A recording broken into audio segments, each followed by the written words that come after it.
Bismillahirrahmanirrahim. Assalamualaikum warahmatullahi wabarakatuh.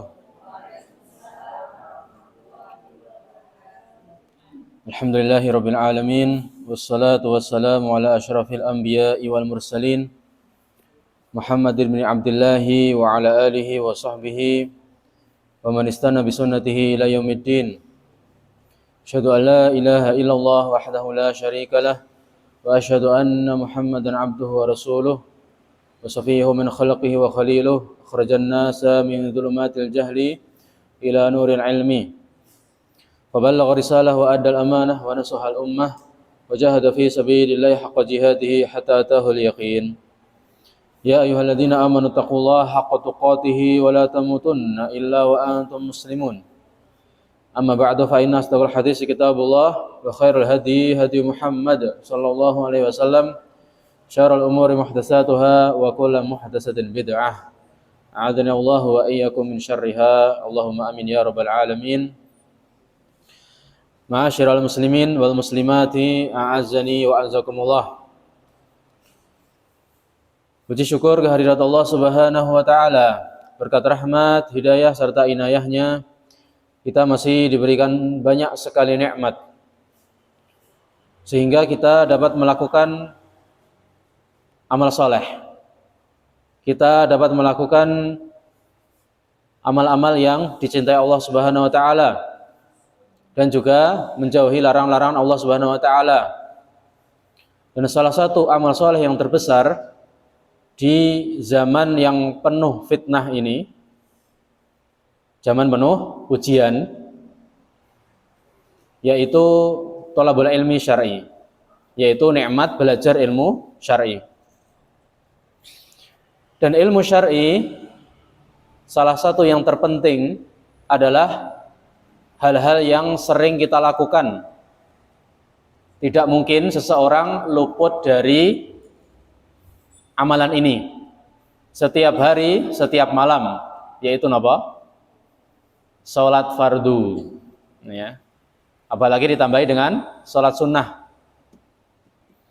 Karena salat ini amal ibadah yang spesial, Bu, Pak. Saking spesialnya, ketika Allah mengajarkan wahyu ini atau perintah salat ini kepada Nabi kita Muhammad SAW, diundang langsung ke langit. Ya. Selain salat, amalan besar jihad fisabilillah, haji, umroh, dan amalan-amalan besar yang lain, malaikat Jibril yang turun, ya. Lewat malaikat Jibril. Nabi tidak perlu ke atas. Tapi saking spesialnya ibadah sholat ini, Allah undang langsung Rasulullah SAW untuk naik ke atas langit yang ketujuh, yang istilahnya Mi'raj, ya, Isra dulu ke Baitul Maqdis, kemudian Mi'raj ke atas langit yang ketujuh untuk menerima syariat salat 50 waktu awalnya, Bu, ya. Awalnya 50 kali kita salat sehari semalam. Kira-kira kuat enggak, Bu, Pak? Bayangkan ketika ini jadi gitu, ya. Sehari semalam 50 kali salat. Pagi aja sudah berapa ini kira-kira? Sudah 10, baru bangun, ya, nanti ya 1 jam 2 jam setelahnya baru 2 kali sholat, belum nanti siangnya 5 kali lagi, 10 kali lagi, terus nanti sorenya 10 kali lagi, malamnya 20 kali. Ya. Orang yang pikirannya mungkin bisnis dunia, kapan kita kerjanya gitu, ya. Dan karena Nabi Musa sudah pengalaman terkait masalah syariat, telah mengalami banyak ujian dari kaumnya, maka mengusulkan kepada Nabi kita untuk kembali ke Allah Subhanahu wa taala dikurangi, ya. Karena umat akhir zaman himmahnya juga tidak sekuat orang dulu, ya. Orang dulu itu banyak dari mereka merasa berat, apalagi umat sekarang.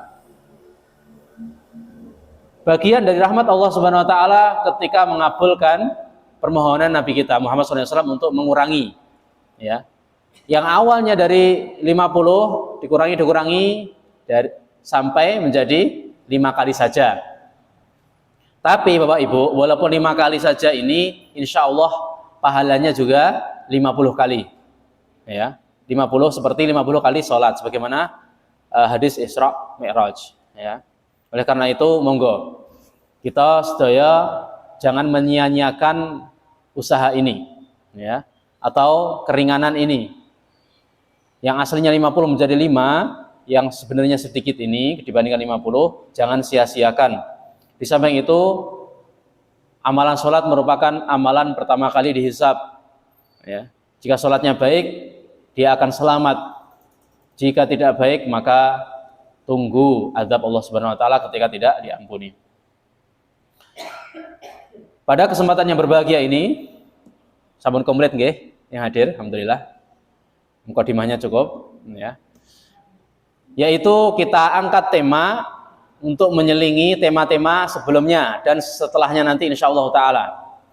Yang program kami aslinya mentadabburi Al-Qur'an, ya.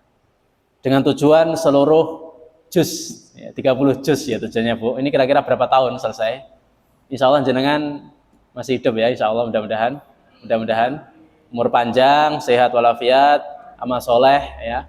Karena Rasulullah SAW bersabda, khairun nasi man tola umruhu wa hasuna amaluhu. Sebaik-baik manusia diantaranya adalah yang panjang umur dan amalnya baik, ya. Amalnya baik. Kita selingi dengan tema fikih. Karena ini penting dan belum pernah kami sampaikan di majelis ini, adalah gerakan yang dianggap asing, padahal tidak seperti itu. Bahkan ada hal-hal yang hendaknya atau harus dilakukan pada kondisi-kondisi yang akan kami sebutkan. Insya Allah akan kami sebutkan sekitar 14, ya. Dengan yang nulis urutan Ibu, ya, terutama yang bawa pena dan juga daftar.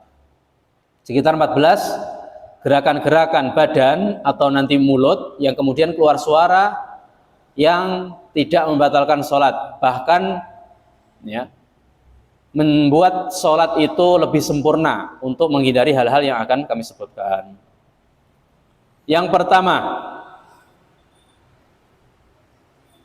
tepuk tangan. Ini tepuk tangan ini wonten acara nopo, Bu, ya?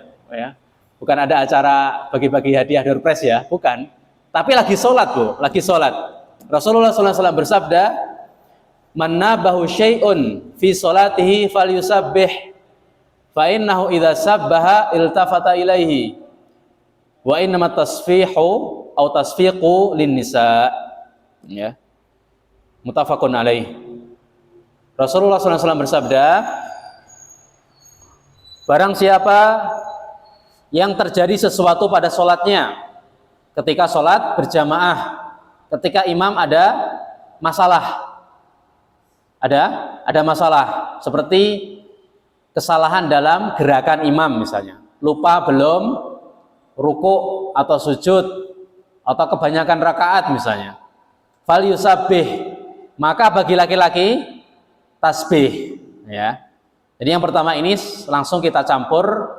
Di sana ada gerakan mulut yang aslinya itu bukan bagian dari sholat, yang normal adalah tasbih.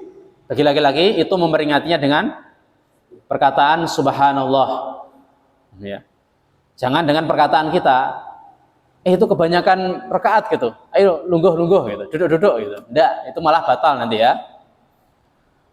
Fa innahu idza sabaha iltafata ilahi, karena ketika makmum laki-laki bertasbih subhanallah, agak keras, Pak, ya, maka imam akan sadar, akan menoleh hatinya, oh ini kayaknya ada yang kurang pas, kemudian dia berpikir. Nah, untuk perempuan itu jangan bertasbih dalam kondisi masih ada laki-laki, tapi boleh untuk, ya, menepuk tangannya, atau tasfih, menepuk pupunya, pahanya, ya, menempuk pahanya. Boleh dua-duanya atau salah satunya, Bu ya, tangan atau paha seperti ini. Ya. Hikmah kenapa kok wanita tidak bertasbih seperti laki-laki ketika memperingatkan imam? Salah satunya wallahu a'lam bishawab adalah khawatir imamnya malah grogi. Wah, ini suaranya malah membuat nggak fokus ini. Tadi berapa rakaat malah buyar ya. Dan juga makmum yang lain, yang laki-laki ini malah terfitnah ya. Walaupun pada asalnya suara perempuan itu bukan aurat. Suara perempuan, pendapat yang tepat mayoritas ulama adalah bukan aurat ya. Tapi tetap dilarang ketika suaranya mendayu-dayu. Mendayu-dayu itu bagaimana ya, Pak? Melenggak-lenggok gitu ya suaranya. Kata Allah Subhanahu wa taala di surat Al-Ahzab, ya. Fala takhdhu'na bil qaul fayatma'al ladzi fi qalbihi marad wa qulna qawlan ya karima. Jadi jangan mendayu-dayukan suara ya, sehingga yang mendengar orang-orang yang di dalam hatinya penyakit itu menjadikan dia tamak, terfitnah, sehingga penasaran siapa itu dia ya, kemudian nanti akan ditunggu di luar gitu kan ya. Bahaya ini orang yang dalam hatinya ada penyakit. Kemudian Allah berfirman lanjutannya, maka boleh kalian mengatakan dengan perkataan yang mulia, yang baik. Artinya perkataan yang baik tidak mendayu-dayu itu aslinya boleh. Tapi ketika sholat masih ada laki-laki yang mentasbih subhanallah untuk memperingatkan imam, maka cukup. Yang perempuan cukup dengan yang lain. Karena bisa jadi ketika laki-laki bertasbih, imamnya masih belum ini. Wah, ini kok hanya sebagian yang bertasbih? Ya. Ini mereka pada bingung atau sepakat bahwasanya saya salah. Nah, ketika kompak semuanya, yang belakang juga ya bertepuk tangan gitu kan ya. Tapi jangan terlalu banyak Bu ya tepuk tangannya, rame nanti malahan. Kayak acara apa itu ya. Jadi sekedarnya ini menunjukkan berarti mereka sepakat bahwasanya saya ada yang keliru, kemudian dia memikirkan, salahnya ini gitu ya. Jadi tanda kutip kegaduhan ini ya itu tidak ada masalah Bu. Yaitu gerakan mulut atau gerakan tangan untuk wanita ini tidak membatalkan sholat, tidak mengurangi pahala, justru malah sangat dianjurkan.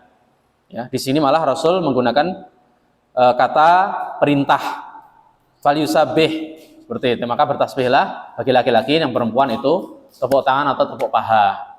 Ya, seperti itu yang pertama. Ketika salah boleh bertasbih dengan mulut juga. Yang perempuan ya. Dalilnya adalah suatu saat Asma bintu Abi Bakar, saudarinya Aisyah bintu Abi Bakar As-Siddiq itu pernah menanyakan ketika zaman ada gerhana matahari ya. Dan manusia ketika itu para sahabat sedang sholat. Kemudian Aisyah sedang sholat juga. Kemudian ditanyakan kepada Aisyah. Dan Aisyah ketika memperingatkan sesuatu, seraya berkata, Subhanallah, sambil menunjuk ke langit. Ini manusia lagi ngapain ini? Sholat apa ini? Kok sholat di siang bolong? Ya. Ternyata Aisyah ketika sedang sholat menjawab sambil menunjuk ke langit, seraya mengatakan Subhanallah. Ya. Subhanallah. Ini menunjukkan boleh memperingatkan sesuatu dengan lafadz subhanallah ketika terhindar dari fitnah atau tidak ada laki-laki. Ya. Itu yang pertama ya. Masih jauh perjalanan ya, 14 ya. Poin di sini baru yang pertama. Tapi tidak masalah. Jenengan jangan pikirkan banyaknya, tapi dijalani nanti lama-lama selesai Bu ya. Itu kaidah umum segala permasalahan. Ya, kok lama sekali ini nggak turun-turun ya, fee misalnya, atau nggak awal bulan lagi kenapa sih ya, misalnya nggak segera menerima, ditunggu saja ya sambil menghayati, nanti insya Allah selesai. Mudah-mudahan dengan waktu yang singkat ini kita cukup ya, insya Allah. Yang kedua, gerakan asing Yang pernah kita sampaikan di majelis ini, gerakan ini mengurangi pahala sholat, yaitu tolah-toleh kanan kiri. Bisa mengurangi pahala sholat ketika tidak ada kebutuhan. Ketika nolehnya sampai badannya ikut noleh tanpa kebutuhan, itu membatalkan sholat. Kita pernah jelaskan. Tapi ketika ada keperluan, maka boleh kita menoleh kanan dan ke kiri. Ya, ke kanan dan ke kiri. Dalilnya adalah Rasulullah SAW pernah izin untuk tidak menjadi imam. Yang menjadi imam sholat sahabatnya yang paling mulia Abu Bakar As-Siddiq. Ya. Lah, ketika Rasulullah SAW datang, ya, dan beliau menjadi makmum, otomatis nggih ya. Kemudian orang-orang pada memperingatkan Abu Bakar As-Siddiq. Ya. Memperingatkan Abu Bakar As-Siddiq dengan cara menepuk tangan, ya. Menandakan bahwasanya Rasulullah sudah datang. Rasulullah sudah datang. Seakan-akan mengisyaratkan gantian gitu ya. Lagi sholat, ini karena Rasul yang terbaik, kamu ke belakang. Lah, Abu Bakar As-Siddiq itu kalau sholat tidak pernah nolah-noleh. Ya. Lah, ketika orang-orang pada memperingatkan Abu Bakar As-Siddiq dengan isyarat, maka Abu Bakar As-Siddiq menoleh ke belakang. Ini ada apa toh gitu kan ya?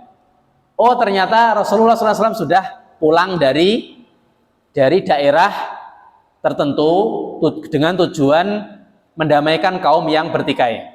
Ya, Rasulullah pernah izin mendamaikan kaum yang bertikai. Kemudian Abu Bakar As-Siddiq menjadi imam. Lah ketika Rasul datang, ya, masbuk sedikit gitu ya. Kemudian orang-orang pada rame ini di belakang. Abu Bakar As-Siddiq masih anteng, masih khusyuk. Lah ketika ramenya makin menggelegar, beliau kemudian terpaksa menoleh. Ada apa ini? Ya, kok ketika saya diam, kok malah parah? Ya, ributnya di belakang ini, ya.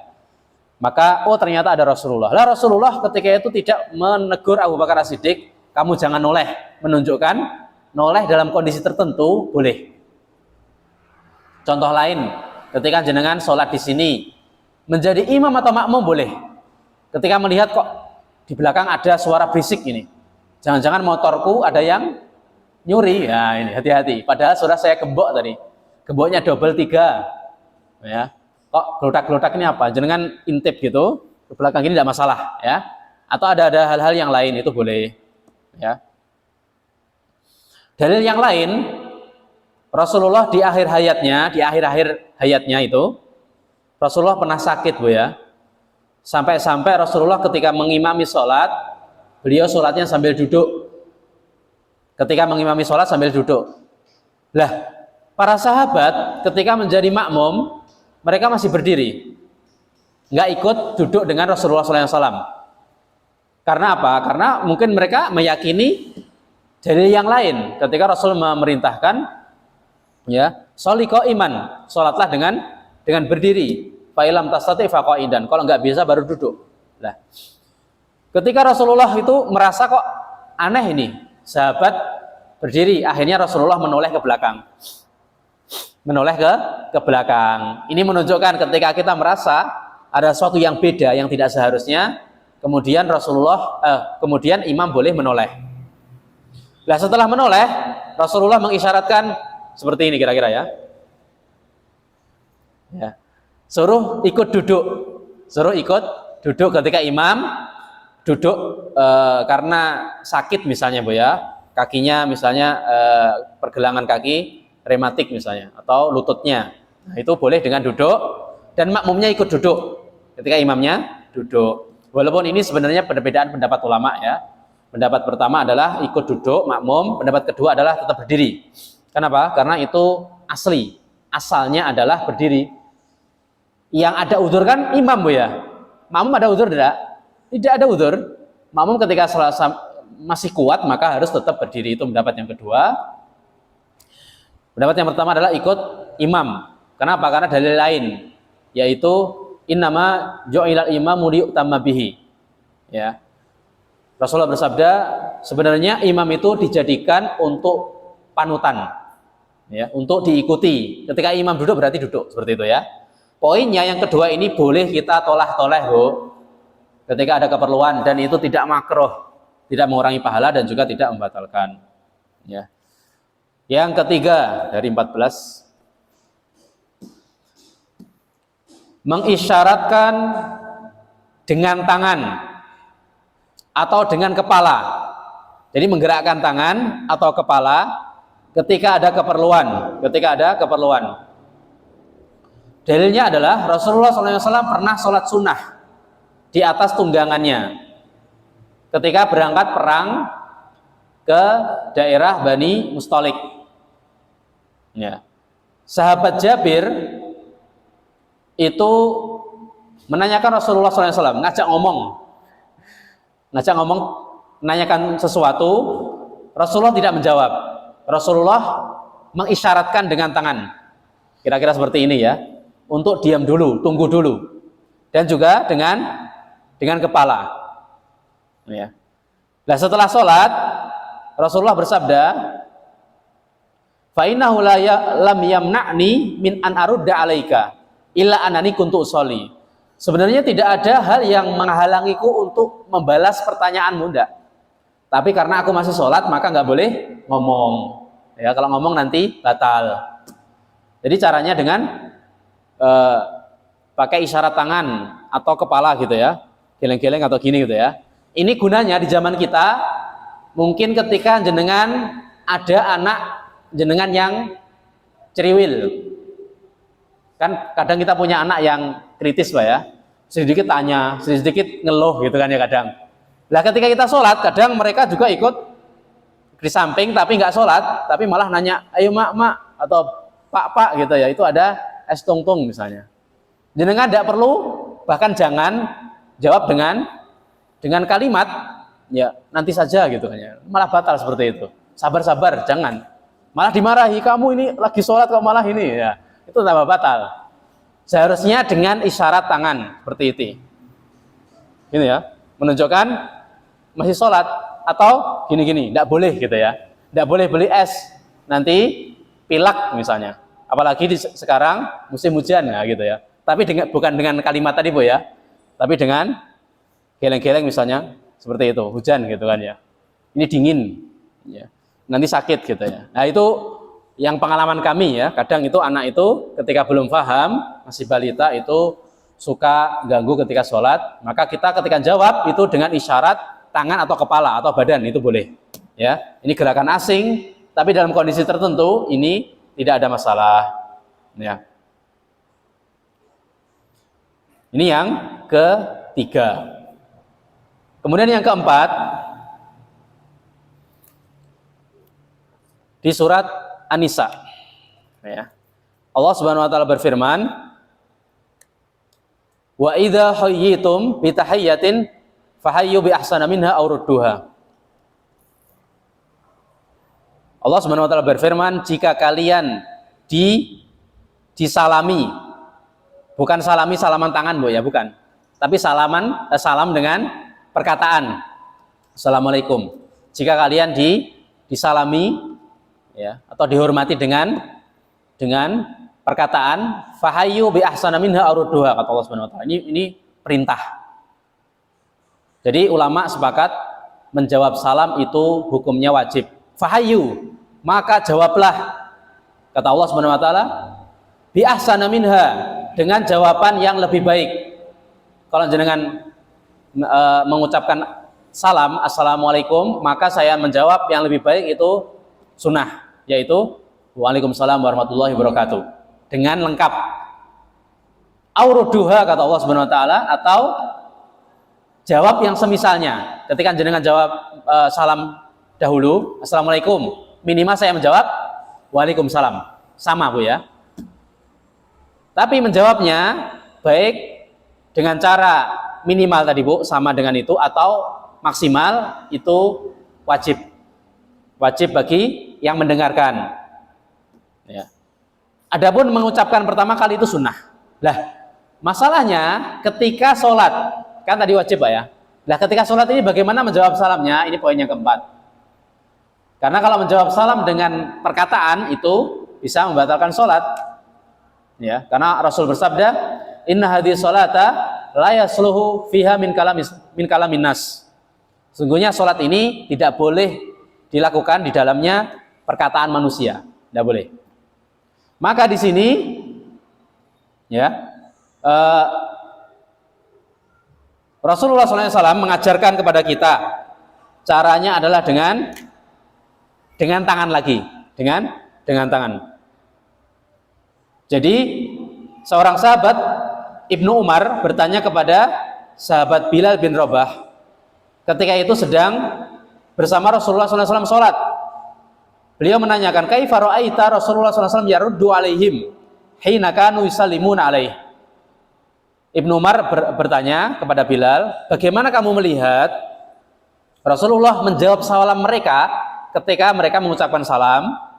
Wa huwa yusolli, sedangkan Rasulullah dalam keadaan sholat. Qal hakadha. Jadi Bilal bin Rabah, kibar sahabat, menjawab hakadha wa basata kaffahu. Jadi tangannya, ya, atau telapak tangannya dibentangkan gini, wa ja'ala batnahu asfal, dan ya, bawah telapak di sini atau telapaknya, bukan punggung tangan Bu ya, bukan punggung tapi ini seperti ini, kira-kira kelihatan ya, itu di bawah. Wa ja'ala dhahrahu ila fawq, dan punggung telapaknya menghadap ke atas. Itu cara menjawab salam. Cara menjawab salam ketika ada yang salam kepada kita. Ya, bukan gini. Ya. Apalagi gini. Bukan, tapi seperti ini kira-kira. Ini bukan salam ala Hitler. Bukan Bu ya. Karena terkenal itu Hitler seperti ini salamnya. Enggak seperti itu ya. Enggak harus seperti ini ya. Ya, cukup seperti sambil sholat seperti ini gitu ya. Itu cara menjawab salam. Dan ketika kami di Mesir itu ketika mereka berjauhan, salamnya dengan gini gitu ya. Ya. Enggak tahu mereka sanatnya dari mana, tapi ketika berjauhan itu cara salamnya atau menjawabnya dengan isyarat tangan juga gitu ya. Dengan isyarat tangan. Tapi permasalahan kita adalah ketika sholat. Ketika sholat adalah dengan menggerakkan tangan seperti ini kira-kira. Menjawab salam.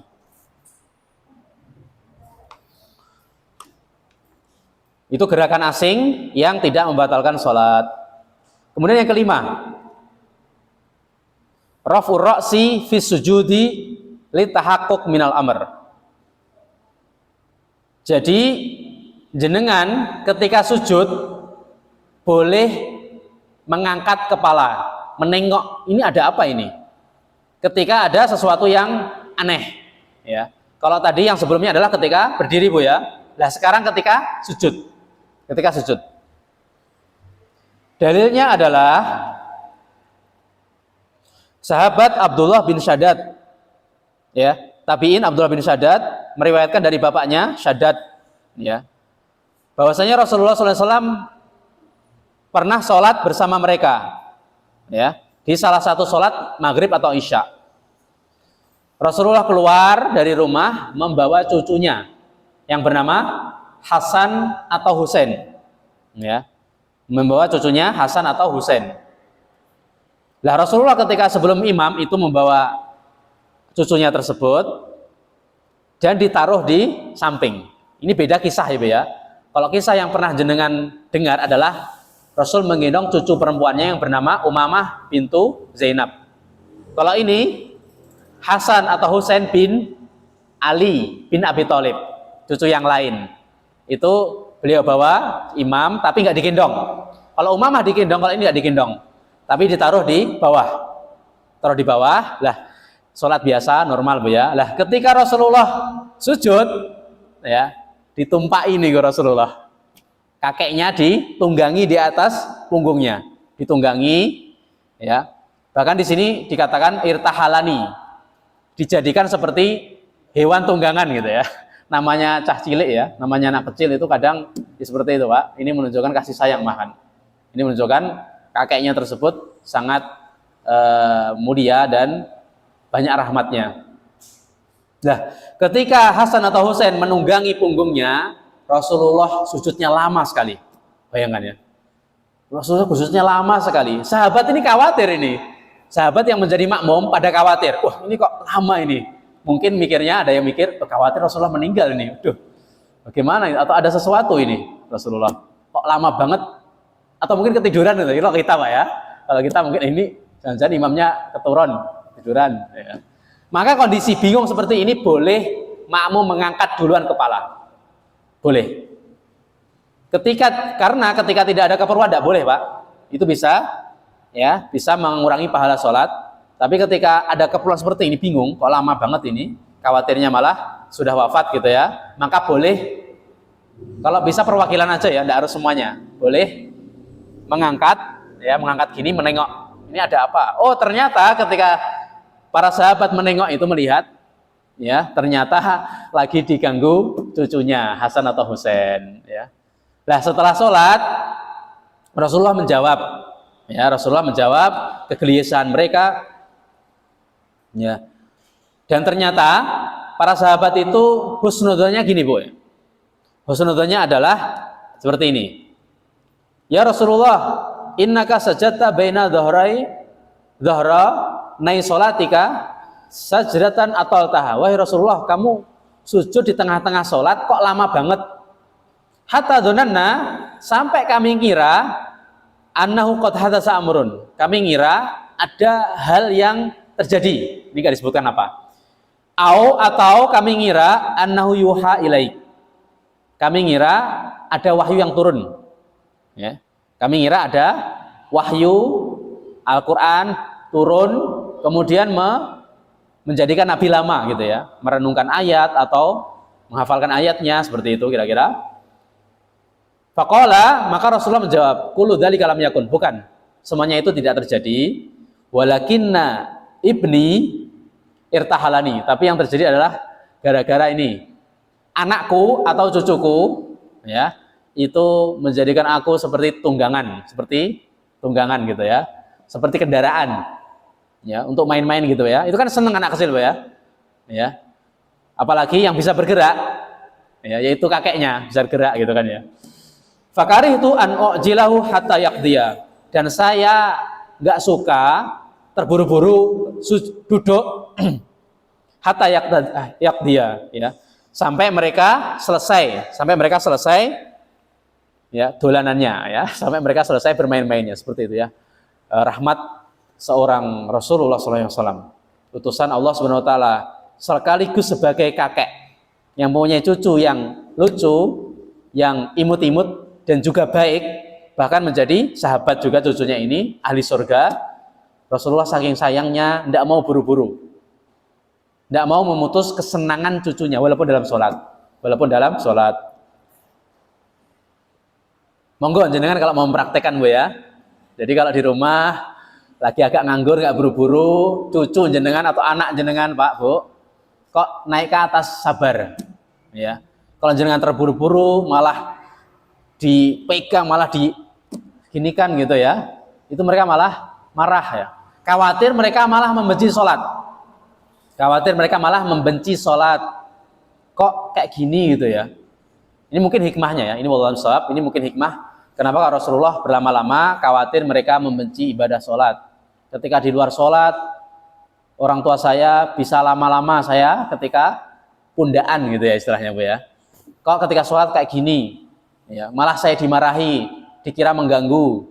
Khawatirnya malah membenci syariat ini. Nah ini kondisi tertentu boleh, tidak masalah ya. Kalau saya itu prakteknya saya biarkan ya, ketika sujud di antara dua sujud, tidak apa-apa. Ketika berdiri, nggak apa-apa ikut di atas gitu ya. Mereka malah senang gitu. Ketika jenengan masih kuat Bu ya, insya Allah masih kuat, walaupun sudah sepuh, insya Allah. Terutama ketika anaknya masih kecil, itu tidak masalah ya. Ini poinnya adalah mengangkat kepala makmum, ya itu tidak masalah. Atau imam ketika ada hal tertentu maka boleh mengangkat juga.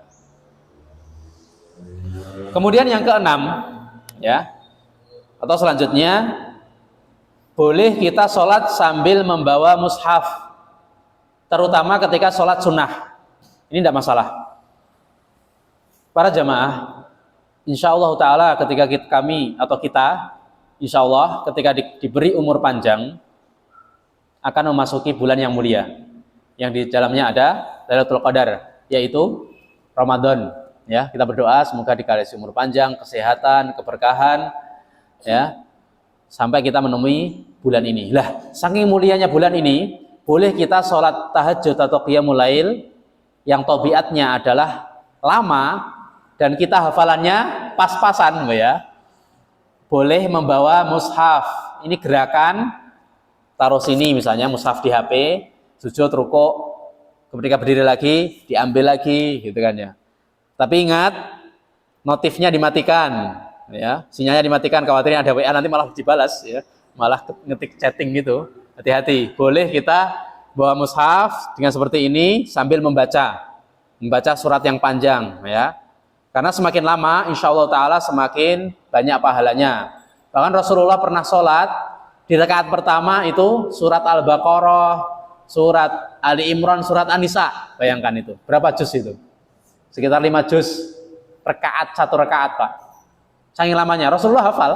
Kalau kita mungkin nggak hafal, boleh membawa mushaf, ya. Dalilnya adalah yang pernah saya sampaikan di majelis Ar-Rahmah, itu kan ya. Rasulullah pernah sholat sambil membawa cucunya yang bernama Umamah bintu Zainab, sambil menggendong cucunya, cucu yang lain dari anak yang lain. Ini dalil menunjukkan boleh membawa mushaf, ya.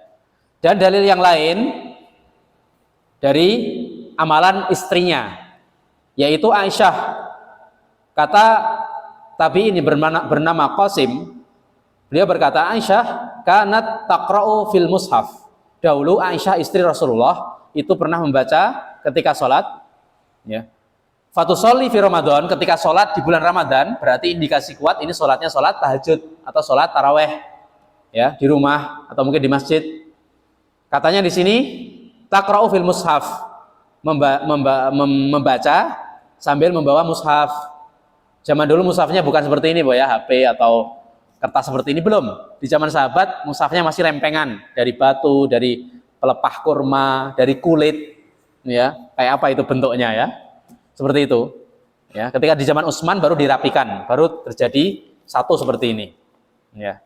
Lah Aisyah sholat sambil membawa itu tadi. Ya, kalau sujud rukuk ditaruh gitu, ya, ditaruh di tempat agak tinggi, jangan di bawah. Kemudian ketika berdiri membaca di bawah lagi. Ini gerakan-gerakan yang tidak ada masalah. Aisyah ketika melakukan seperti ini mesti tidak jauh dari belajar dari Rasulullah. Ini menunjukkan kebolehannya, ya. Bahkan menurut pendapat sebagian ulama termasuk Syekh Utsaimin rahimahullahu azza wajal, di sholat wajib pun boleh, ya. Beliau berfatwa bahkan di sholat wajib itu boleh. Kenapa? Karena perintahnya adalah kan membaca, ya, membaca. Faqra'u ma tayassara minal Qur'an, di surat Al-Muzammil, bacalah apa yang ringan bagi kalian dari Al-Qur'an. Kan di sini membaca. Membaca itu ada dua, membaca dengan hafalan atau membaca dengan melihat mushaf. Nah, karena di syariat atau di dalil Al-Quran atau Sunnah itu tidak ditentukan harus dengan hafalan, itu boleh. Bahkan di sholat fardu. Cuman penulis ini, Syekh Abu Malik, tidak setuju. Tidak setuju. Kenapa? Karena tidak ada contohnya. Untuk sholat fardu, ya. Untuk sholat fardu tidak ada contohnya, maka untuk sholat fardu lebih baik jenengan dengan hafalan. Walaupun sak mampuni, Bu, ya. Kulhu misalnya. Atau tabat yada, al-ikhlas misalnya. Atau yang lain tidak masalah, ya. Itu lebih aman, ya, dengan pendapat yang lain. Wallahu a'lam. Syukur-syukur jangan murojaah hafalan yang banyak, maka itu lebih baik. Kemudian yang ketujuh, ya, tadi 1 sampai 6 itu berkaitan dengan gerakan, Bu, ya. Dan juga lafal tasbih tadilah. Yang ke-7 sampai ke-14 insya Allah ini berkaitan dengan gerakan mulut alias suara-suara asing, ya, suara-suara asing. Yang ke-7 adalah boleh kita memperingatkan imam ketika salah bacaan dengan bacaan, ya, dengan bacaan. Istilahnya adalah al-fathu alal imam, memperingatkan imam, membuka kesalahan, ya. Jadi Rasulullah bahkan di hadis ini yang diriwayatkan oleh Imam Abu Dawud, pernah agak terlupa hafalannya, pernah Bu ya, ketika beliau menjadi imam. Setelah sholat, Rasulullah menegur salah satu sahabat yang ahli Quran bernama Ubay bin Ka'ab. Rasulullah menegur, "Sholaita ma'ana, kamu tadi sholat bersamaku?" Jamaah, dijawabnya iya. Rasulullah bersabda, "Fama mana'aka?" Apa yang menghalangi kamu menegur aku atau ya meluruskan bacaanku tadi atau memberitahu kalau saya tadi ada yang lupa? Ditegur ini ya. Jadi sahabat mungkin kok diam aja, ini pekewuh bisa jadi ya. Dan Rasulullah memperingatkan sahabat yang ahli Quran ini, tentunya beliau sudah hafal, tapi kok nggak meringati. Artinya boleh kita memperingatkan imam ketika salah bacaan. Cuman bacaan yang diperingatkan ini ada ketentuannya. Yang pertama, ketika imam masih mengulang-ulang, jangan langsung ditegur. Masih mengulang-ulang. Ya. Kadang kan diulang-ulang Pak ya. Pernah dengar Pak? Diulang-ulang. Ya. Kok mentok lagi, ulang lagi, mentok lagi, utang lagi. Dia berharap akan ingat, tapi kok nggak ingat-ingat. Nah itu. Ketika sudah berkali-kali baru. Tapi kalau mengulangnya baru pertama, kedua, ketiga, diam dulu ya. Jangan. Nanti malah bingung ya. Malah ini. Ya. Karena kalau kondisi darurat, jangan membantu sampai setelah ketiga sekitar itu ya, baru kok mentok-mentok gitu kan ya, baru diperingatkan dengan cara melanjutkan ayat yang dilupai imam. Ketentuan yang kedua adalah ketika imam masih diam sebentar, jangan langsung diperingatkan.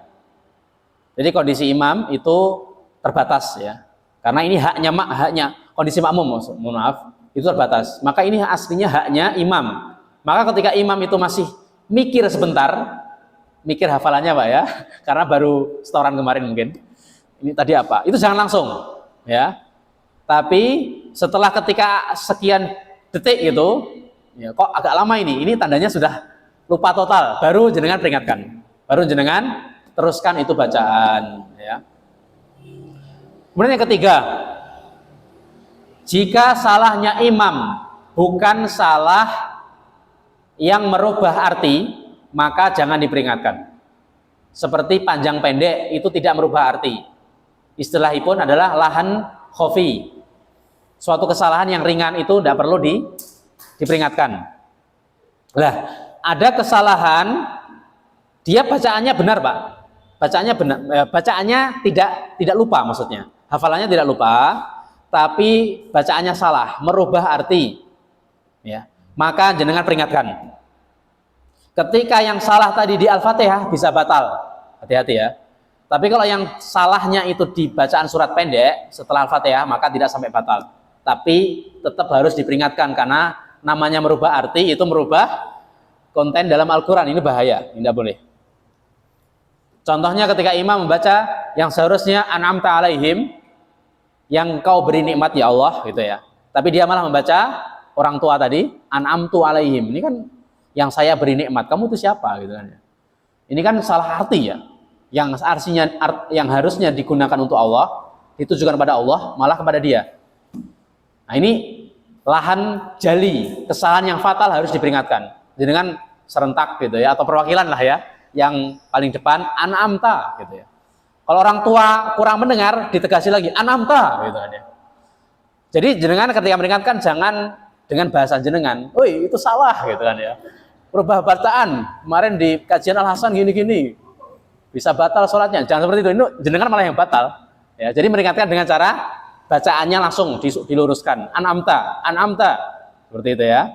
Diulang-ulang. Kalau satu orang imamnya kurang percaya, mungkin jenengan diremehkan. Ini siapa ini?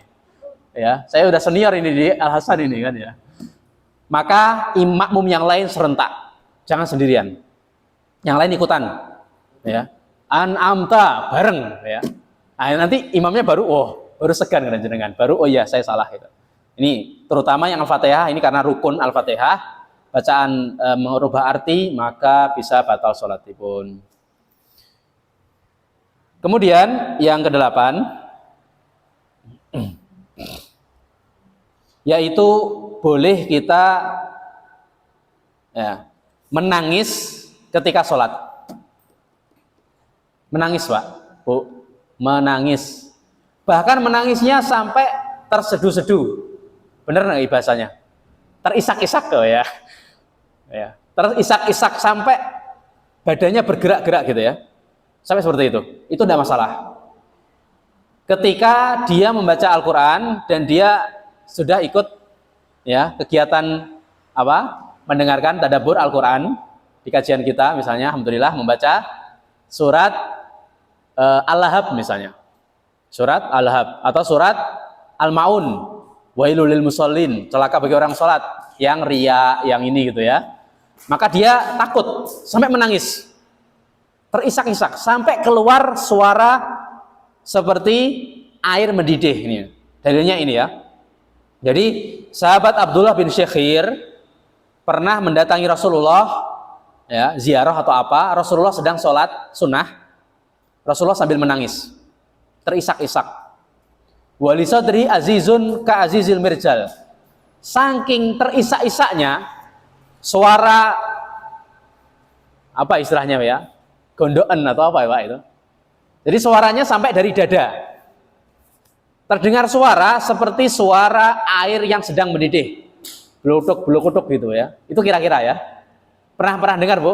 Ini bukan model ceret yang ada siulannya itu ya. Duit itu, bukan itu. Ya, tapi didihan air. Tapi air mendidih ya. Kemudian sampai terdengar suara yang gemeringsing gitu ya. Nah, Rasulullah sampai seperti itu. Saking menghayati ayat yang dibaca, mentadaburi Al-Qur'an, dan tentunya di hadapan Allah SWT semakin terenyuh Rasulullah sampai menangis. Sampai suara seperti didihan air. Seperti itu, tidak masalah ya. Itu dalil dari hadis. Kalau di Al-Qur'an itu banyak. Ya. Di sini di surat Maryam Allah berfirman dalam Maryam ayat 58, "Idza tutla 'alaihim ayatur rahmani kharru sujatan wa bukiya." Jika mereka orang-orang soleh yang sedang sholat ya, atau di luar sholat boleh, dibacakan ayat-ayat Rahman, ayat-ayat Allah Subhanahu wa taala, mereka tersungkur sambil menangis. Ya. Ini boleh ini. Tersungkur sambil menangis. Kemudian di surat Al-Isra ayat 109, Allah berfirman, "Wa yakhruna lil adqani yabkun wa yazituhum khusyu'a."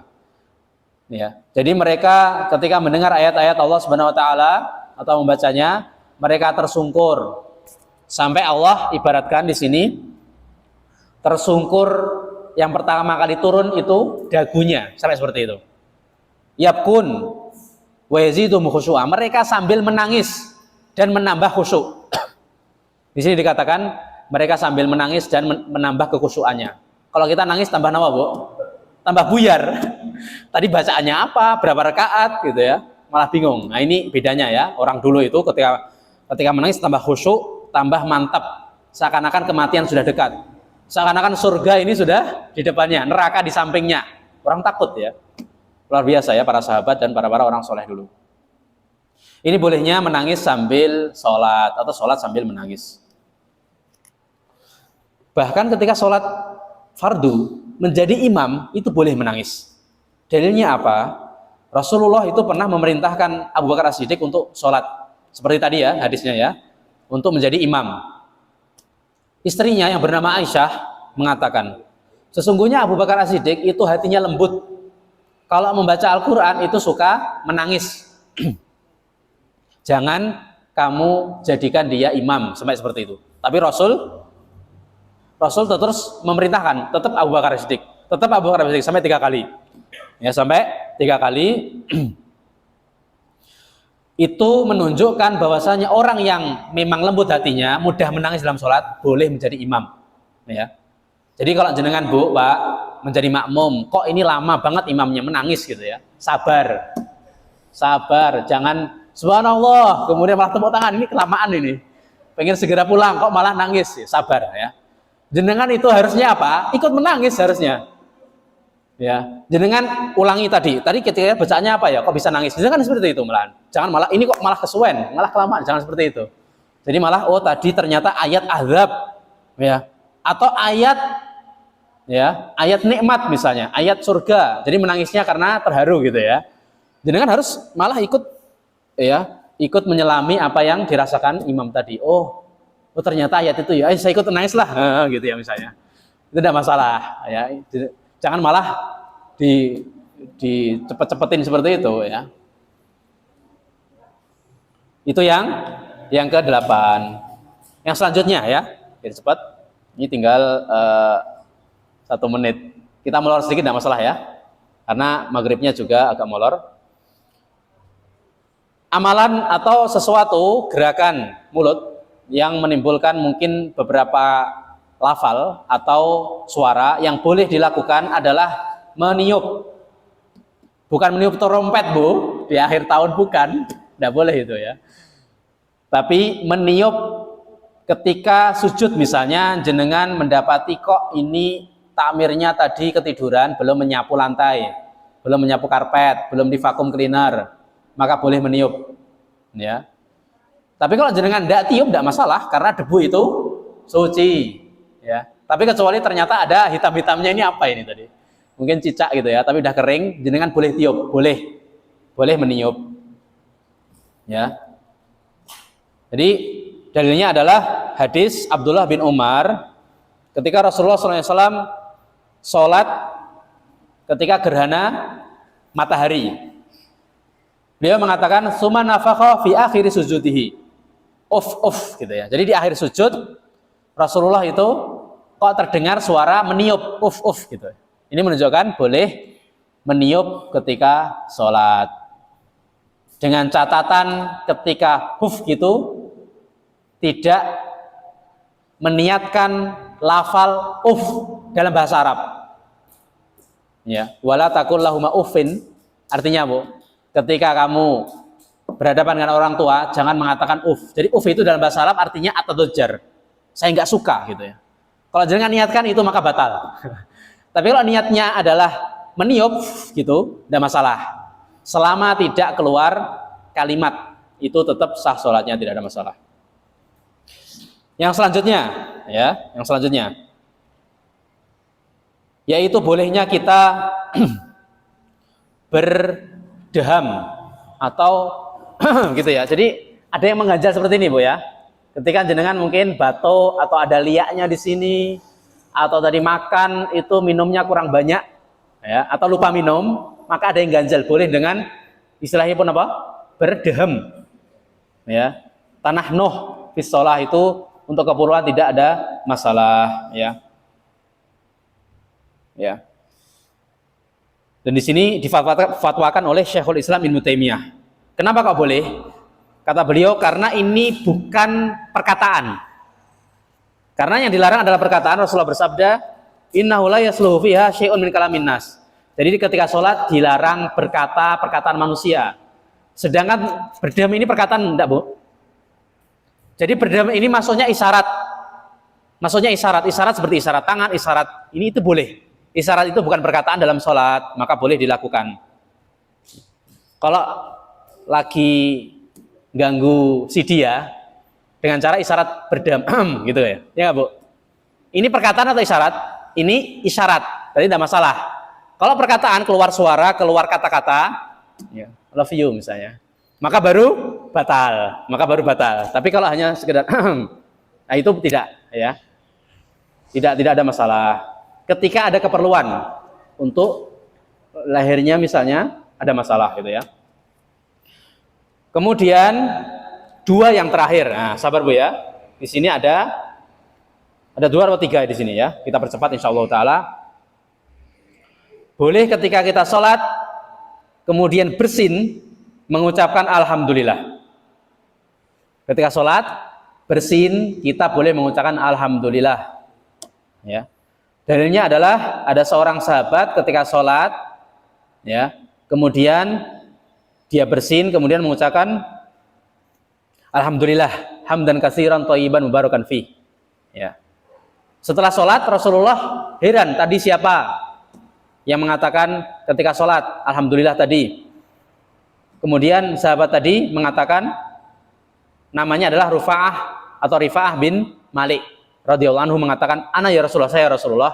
Rasulullah menjawab, "Demi Allah, tadi saya melihat malaikat yang berjumlah 30-an, mereka berbondong-bondong turun dan naik ke langit, mereka keroyokan atau rebutan untuk menulis perkataan tadi." Ya. Malaikat itu rebutan atau berlomba menulis perkataan alhamdulillah tadi, alhamdulillah hamdan katsiran thayyiban mubarakan fi kama yuhibbu rabbuna wa yardah, ya, berlomba-lomba. Orang ketika bersin kemudian mengucapkan tadi alhamdulillah hamdan katsiran dan seterusnya tadi sampai malaikat itu berebutan untuk menulis dan disampaikan kepada Allah. Ini menunjukkan amalan tersebut walaupun sunnah tapi pahalanya besar. Bayangkan, apalagi bacaan-bacaan sholat yang wajib, gerakan yang wajib itu pahalanya sungguh lebih besar. Jadi boleh kita mengucapkan alhamdulillah ketika sholat. Yang tidak boleh adalah menjawab yarhamukallah. Ya. Kemudian dijawab lagi yahdikumullah wa yuslih balakum. Ini tidak boleh. Ya, di samping tidak ada dalil, karena itu masuk ke perkataan. Ya, yang tidak ada rukhsah di sini. Wallahu bisawab. Ya. Jadi yang boleh hanya yang alhamdulillah saja. Kemudian boleh juga kita bertahmid alhamdulillah, ya. Ini dua yang terakhir. Alhamdulillah ketika mendapati atau mendengarkan sedang sholat kabar yang menyenangkan. Boleh kita, boleh. Dalilnya adalah tadi. Dalilnya adalah ketika Abu Bakar As-Siddiq menjadi imam, Rasulullah datang telat karena ada keperluan, diperingatkan manusia atau para sahabat yang lain untuk gantian. Ini Rasulullah datang, ayo kamu mundur, Rasulullah maju sedang sholat. Tapi Rasulullah mengisyaratkan, enggak, kamu tetap di depan. Abu Bakar As-Siddiq yang awalnya pekewoh, beliau malah bersyukur. Alhamdulillah, ini menunjukkan keutamaan. Sambil mengatakan alhamdulillah, ya. Di sini dikatakan di hadis ini, fahamidallah azza wa jalla alama amara bihi Rasulullah. Jadi beliau bersyukur, alhamdulillah apa yang Rasulullah perintahkan, maksudnya menjadi imam. Karena ini suatu kemuliaan, tidak semua sahabat menjadi imam, ya. Jadi boleh ketika kita mendengarkan, mendapati hal-hal yang menyenangkan, ya, misalnya dengan sholat.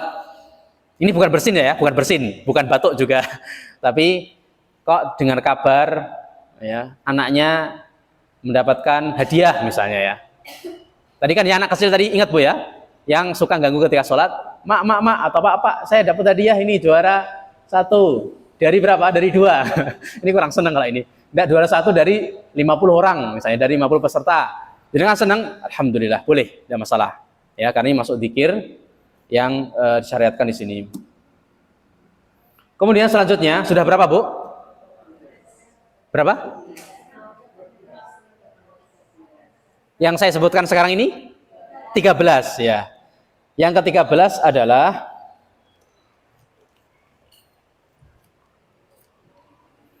bolehnya kita mendengarkan ketika sholat dan mengisyaratkan tertentu ketika orang tadi yang lagi tidak sholat itu ngajak ngobrol kita. Ini beda dengan kondisi anak kecil Bu ya, sedikit beda. Jadi boleh kita mengajak ngomong orang sholat dan menanyakannya untuk keperluan. Berarti orang yang sedang sholat boleh mendengarkan keperluan tadi, boleh mendengarkan. Ini bukan mendengarkan berita Bu ya, atau TV malah nonton gini sambil sholat, atau dengerin kabar radio gitu sambil sholat. Enggak, bukan itu. Tapi ini ada keperluan mendesak, ya. Contohnya ketika jenengan sholat jamaah ini Bapak ya, ibu-ibu dari belakang istri jenengan ngabarkan, Pak, rumahnya kebakaran misalnya gitu. Atau ada keperluan penting di situ, ada tamu, orangnya ini, oh ternyata orang besar, jenengan dengarkan dulu, ya. Dan ini tidak masalah, didengarkan gini dan jangan dijawab, oh ya tunggu bentar. Nah itu malah batal jenengan dengarkan saja, kemudian dikasih isyarat, oke gitu ya. Atau gini, tidak masalah ya, tidak masalah. Itu dikasih isyarat di sini, itu boleh dengan isyarat tangan atau gini gitu ya. Itu insya Allah sudah cukup ya. Itu menunjukkan dia paham. Kalau diam aja, ini hati-hati nih, terutama ibu-ibu yang cerewet ini ya. Kalau dia diam aja, nanti malah jenengan dipisah-pisah, kemudian diajak ngomong terus, Pak, kamu kok nggak paham toh, gini malah diceramahi ketika sholat, malah nanti nggak khusyuk. Jadi jenengan kasih isyarat gini, oh ya, ini menunjukkan paham, kemudian nanti dia sholatnya dipercepat, kemudian salam. Ya, itu yang keberapa? Ke-13.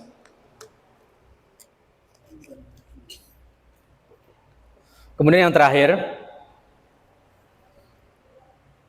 adalah bolehnya dalam kondisi darurat sekali dia sedang sholat ngomong. Tapi ini hati-hati ya. Ini yang terakhir. Makanya saya taruh yang terakhir. Kondisi sangat darurat, bahkan di mata Maliki itu boleh. Kondisi darurat sekali kita ngomong lagi sholat. Contohnya, jenengan makmum, ada imam, kok bacaannya salah, kok gerakannya nggak bener, dia lupa kuadrat gitu ya. Terutama ketika sudah sepuh. Ya. Aslinya jenengan peringatkan di yang pertama tadi dengan tasbih. Ibu-ibu dengan menepuk paha atau tangan secukupnya. Sudah berkali-kali, sudah gaduh ini. Kok ini imamnya bingung, ini saya harusnya kemana ini? Harus duduk, atau berdiri, atau ruku. Dia nggak paham-paham, Pak. Lah, kondisi darurat tersebut boleh kita ngomong. Pertama, diusahakan dengan bahasa Arab, bahasa Quran dulu. Bahasa Arab dengan bahasa Quran. Contohnya, imam ini harusnya sujud dengan lafal di Al-Quran. Ya, wasjud waqtarib. Nah, gitu ya. Wasjud waqtarib di surat Al-Alaq. Ya, sujudlah dan dekatlah pada Allah. Ya, itu minimal ya. Dengan cara seperti itu dulu. Ketika imam paham bahasa Arab, paham, oh ya ini sujud, aman ya, aman. Tidak perlu ngomong dengan bahasa kita. Lah, ketika imam nggak paham ini ya, orang Jawa gitu, ada belum bahasa Arab, maka jenengan terpaksa dengan bahasa Arab yang lain selain bahasa Quran. Ya, misalnya sujudun, alaika antasjud gitu. Kamu harusnya sujud. Alaika antasjud. Ya, li'annaka ala khata' misalnya. Diperminimalisir kesalahan perkataannya. Kok enggak paham lagi baru terpaksa dengan bahasa apa? Bahasa jenengan, bahasa Indonesia. Cuman ini kondisi sangat kepepet sekali ya. Jadi sangat kepepet, terutama di mazhab Maliki tidak masalah ya, tidak ada masalah. Sampun nggih, 14 gerakan asing, badan, tangan, kaki atau mungkin kepala, dan juga gerakan mulut yang menimbulkan lafal-lafal tertentu itu tidak membatalkan sholat, tidak mengurangi pahala, bahkan malah di sini dianjurkan sekali dalam kondisi-kondisi yang saya sebutkan tadi, sekitar 14. Insyaallah ta'ala dengan kita mempelajari hal-hal tersebut, kita mudah-mudahan dipermudah oleh Allah Subhanahu wa taala dan menjadikan amal soleh kita, terutama sholat, menjadi sah ya, sehingga menjadi bekal yang utama di selain amal-amal soleh yang lain, menjadi bekal utama untuk bertemu kepada Allah Subhanahu wa taala. Dan di timbangan kelak, sholat ini salah satu yang terberat ya, di samping jihad fisabilillah, membaca Quran dan yang lain. Nah, beratnya itu tergantung sahnya sholat dan tergantung sempurna atau kekurangannya di amalan sholat jenengan. Makanya ini penting sekali. Sampai-sampai saya harus mengistaratkan muhadarah atau pengajian berkaitan dengan tadabbur Al-Quran. Dan insyaallah ta'ala di pertemuan setelahnya, pertemuan depan, kita akan lanjutkan tafsir yang akan kami umumkan insyaallah ta'ala. Monggo, ada 1-2 pertanyaan mungkin sebelum bubar. 1 dari laki-laki, 1 dari perempuan. Monggo. Iya. Iya, betul.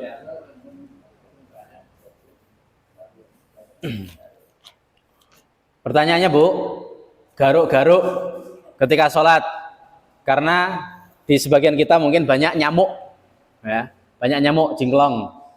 Boleh nggak garuk-garuk? Jawabannya adalah boleh. Dan ini pernah dicontohkan oleh sahabat Ali bin Abi Thalib, ya, sepupu Rasulullah SAW. Jadi intinya Sebentar ya. Oh ya, di sini. Saya masih ingat ini ya. Seorang tabi'in berkata, Jarir ad-Dubai atau Dubai mengatakan, "Kana Ali idza qama fi shalah wada'a yaminahu ala rusghi yasarihi." Jadi ketika sholat, Ali sedekap ya, menaruh tangan kanan di atas tangan kiri di pergelangannya. Wala yazalu kadzalik, dan beliau terus seperti itu ketika berdiri. Hatta yarka, sampai ketika rukuk. Kemudian harus ada baju yang diperbaiki, beliau perbaiki. Ketika rukuk kan kadang baju atau sarung atau apa kan bermasalah Pak ya. Beliau gerak, perbaiki itu. Khawatir auratnya tersingkap. Kemudian di sini, au yahukku jasadahu. Jadi beliau kalau kondisi gatal menggaruk-garuk badannya, ya. Yahukku menggaruk jasadahu, badan. Ya, nggak tahu ini badan yang mana, intinya beliau menggaruk. Jadi kondisi menggaruk ini boleh, Bu. Berapa kali garukan sesuai kebutuhan, tidak ada ketentuan. Misalnya sekali garuk kok belum hilang nih, lanjut garuk lagi. Hati-hati ya, kok malah enak, malah lama garuknya. Jangan, bukan seperti itu. Tapi tujuan menggaruk adalah menghilangkan gatal, bukan cari enaknya. Kalau cari enaknya nanti ya, setelah sholat. Ya Pak ya, garuk-garuk, hilang gatal, alhamdulillah, lanjut sholat, kusuk. Ya, ini tidak ada ketentuan 1 kali atau 2 kali atau lebih, ya. Tergantung parah atau tidaknya gigitan nyamuk, ya, gigitan nyamuk tersebut. Monggo, Ibu.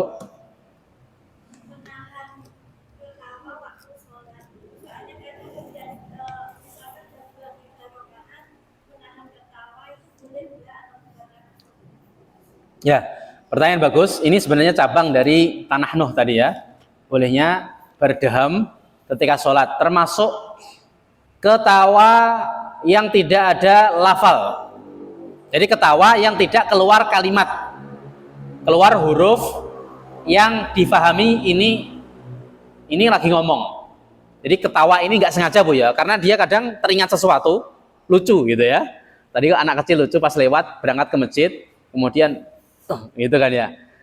Ketawa ini keluar suara sedikit seperti berdeham, selama tidak keluar kalimat yang dipahami, ya maka tidak membatalkan, ya. Kecuali terbahak-bahak gitu ya.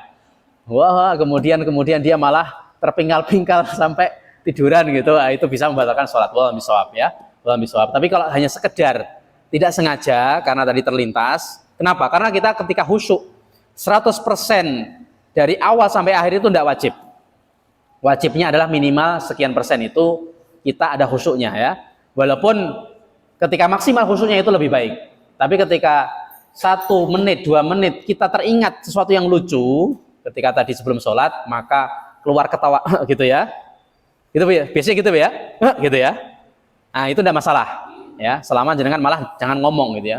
Kemudian lucu dan sebagainya, itu malah membatalkan sholat. Ini cabang dari berdeham tadi ya, masuk ketawa. Masuk ke ketawa. Ketawa yang tidak sengaja. Wallahu a'lam. Demikian yang saya sampaikan. Yang sedikit ini semoga bermanfaat, sedikit molor tidak masalah ya. Karena tadi startnya agak telat dan juga maghribnya molor ya. Insyaallah taala yang dari Madiun tidak akan terlambat insyaallah. Walaupun macet insyaallah tidak ada terlambat. Demikian yang bisa sampaikan. Usikum nafsi bittaqwa faqad fazal muttaqun.